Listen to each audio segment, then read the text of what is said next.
Starbucks did everything possible to make their workers' lives a living hell. The judge found Starbucks guilty of illegally firing workers, retaliating against workers, of changing policies illegally, and more.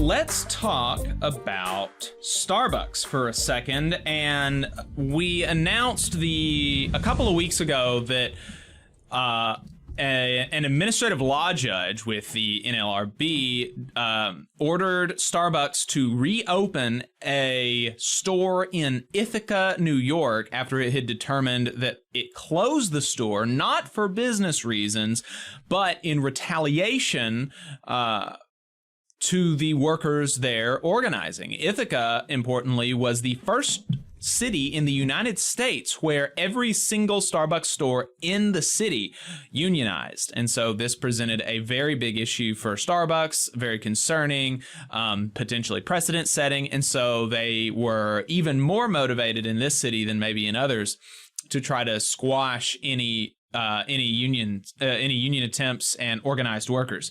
So not only did they close the store that they were ordered to reopen, but they closed every single store in Ithaca. Those cases are still working their way up the chain with those other two stores. It's only the one store right now that has been ordered to reopen, but they have closed every single other store in the city. So this is, if you hear that they've closed every single store in the city, I mean, the only rational thing to think is that they did that in retaliation. Right. You can't have an ounce of critical thinking skills or be speaking in good faith and believe otherwise, I don't think. Just common sense. Common sense. But the Wall Street Journal editorial board disagrees, if you can imagine that. Well, common sense ain't always so common.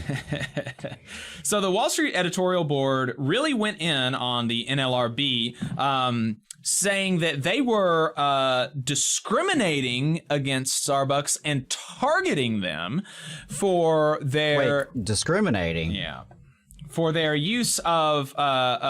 for their reasonable application of business reasons, and they state that lots of stores close every year, lots of stores open every year. You can't say that it was because of union animus towards union activity. And, and so a prominent barista in the Starbucks Workers United Union, Casey Moore, on Twitter, really broke down the article and destroyed their arguments, I think, really thoroughly. And, that's one more example under the idea that having a fancy job or a law degree or a political science degree or whatever, working in a fancy institution like the Wall Street Journal, does not mean that you are a very logical thinker or that you are privy to the way that the law works or anything like that. Meritocracy is a myth, and particularly when it comes to these media institutions. They're not always sending their best, folks. Yeah, they are not sending their best. And I don't know about you, Jacob. I mean, you're a little bit younger than me, but certainly in my life, I've experienced a lot of people with a lot more money than me and a lot less sense and a lot less brain power. The two don't always have to be correlated. Exactly. Meritocracy is a myth. We shouldn't believe in it, and this story is illustrative of that fact. So, Casey Moore, like I said, at Union Casey on Twitter, she broke down some of this article, and she started it with, "This may be the most idiotic article covering the Starbucks campaign I've ever read," a thread. And she opens her arguments showing how the editorial board just kind of summarizing their argument. The Wall Street editorial board essentially argues that Starbucks is somehow being unfairly, quote, targeted by the NLRB because they are being forced to reopen a store that the company claims was closed for, quote, business reasons, end quote, and not in retaliation for union activities. She says that this argument is incredibly flawed and lazy for many reasons. In the article, the authors admit that Starbucks only closed the College Avenue store after workers went on strike over health and safety problems. A quote from the article: The problems bubbled over when employees decided to walk off the job until the grease trap was fixed. Management fixed the leak the same weekend, but decided that staff troubles and the possibility of future leaks were enough to merit a closure. Starbucks locations are closed for much less cause almost every day. The cafe giant shuttered 424 stores in 2021, and nearly as many opened. The chain closed 2 other stores in Ithaca last year, but hundreds of unionized Starbucks remain open.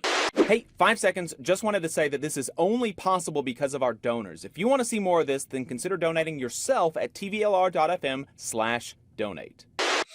And she points out that what the authors conveniently fail to mention is that the grease trap issue, it's not just something that sprung up. It had been an issue at the store for years. And only after the store unionized and went on strike about it did Starbucks give a single shit about it. That's when they started caring, according to Casey. And then she comes with receipts saying, how do we know this? In the ULP trial, we got to see emails between Starbucks executives and local management talking about the store not meeting the Starbucks, quote, brand needs after the strike, despite having fixed the issue, ostensibly. And also despite, they're saying we closed it because of this grease trap issue, but the grease trap issue had been present, like she said, for years. Right. Second, according to Casey, what this article fails to mention is that Ithaca was the first city in the United States to unionize every Starbucks in the city. This terrified Starbucks, and they did everything possible to retaliate against their own workers and make their lives a living hell. For instance, the Wall Street Journal editorial board fails to mention that in the same administrative law judge decision, where the judge orders Starbucks to reopen the College Avenue store, the judge also found Starbucks guilty of illegally firing workers, of retaliating against workers, of changing policies illegally, and more. The company didn't stop there, according to Casey. After illegally closing the College Avenue store last summer, Starbucks decided to close every store in Ithaca this spring, citing, again, business reasons. Now, the Wall Street she says that the Wall Street Journal editorial board, of course, knows this, but didn't think it was relevant to Starbucks' clearly bullshit claims.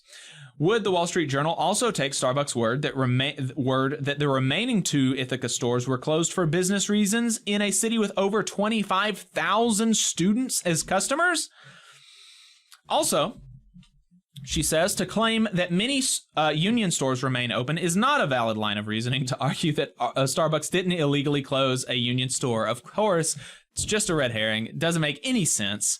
It would be as if, like I punched somebody and they take me to court over it, and instead of talking about the allegations of did you punch him or did you not, I cite all of these days in which I did not punch this person, right? Like, look at this. I went an entire month without punching this person.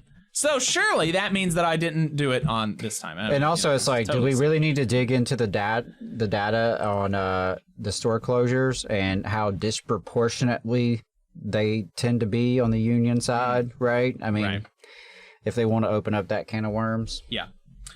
So no, Wall Street Journal editorial board, this closure did not look like a reasonable business judgment to anyone with a brain or even a shred of critical thinking skills. Instead of writing an article with half-formed and easily disprovable arguments, the Wall Street Journal editorial board should have just stated their point simply. They believe that companies should be able to legally retaliate against workers by closing stores that organize. Right. And that's exactly what I told you when we were discussing this earlier this week, is that if the Wall Street Journal came right out and said, hey, we love property rights and capitalists so much that we think these capitalists should have the right to do this. They should have the right to just shut down the production and close the whole store and to retaliate against unionization. If they just were honest about that, I would respect it a little bit more than trying to insult people's intelligence. because I think it's pretty obvious what's going on, and to imply otherwise, I feel like you're talking down to me, and I don't much appreciate that. At least be honest about the fact that you are a bootlicker. Yeah. Just be honest about that, and we'll deal with that. But I don't like it either. It's the Wall Street Journal. It's garbage. It's garbage, and I do appreciate this worker for really clearing up the issue. And laying out the facts about what's really going on here. And, I just really am inspired by the Starbucks workers and what they're doing, and I really appreciate what they're doing. And, I think about some of these really young folks, young as 16 at the Scottsboro store, who are taking on this corporation who is just bound and determined to fight their own partners every step of the way. It's sickening. Yeah. It's really sickening. And, I don't know how some of these people in Starbucks management sleep at night. Right. Yeah, she closes with, unfortunately for Starbucks and the Wall Street Journal editorial board, that's not how labor law works. The facts remain clear. Starbucks illegally closed the College Avenue store, and they will have to reopen it as a remedy for their actions. That's another thing.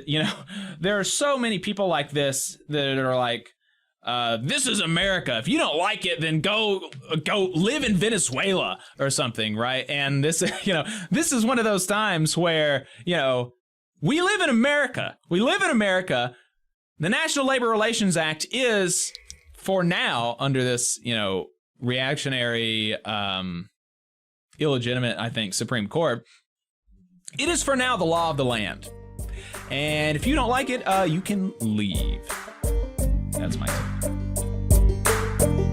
You just saw a clip from the Valley Labor Report. We are live every Saturday morning from 9:30 a.m. till 12:30 p.m. And we pride ourselves on keeping all of our content free to everybody so that we can talk to as many working folks as possible. If you support the work that we're doing, you think that it's important, you think that it's good, then consider making a monthly contribution to the project, and you can do that on our website, tvlr.fm.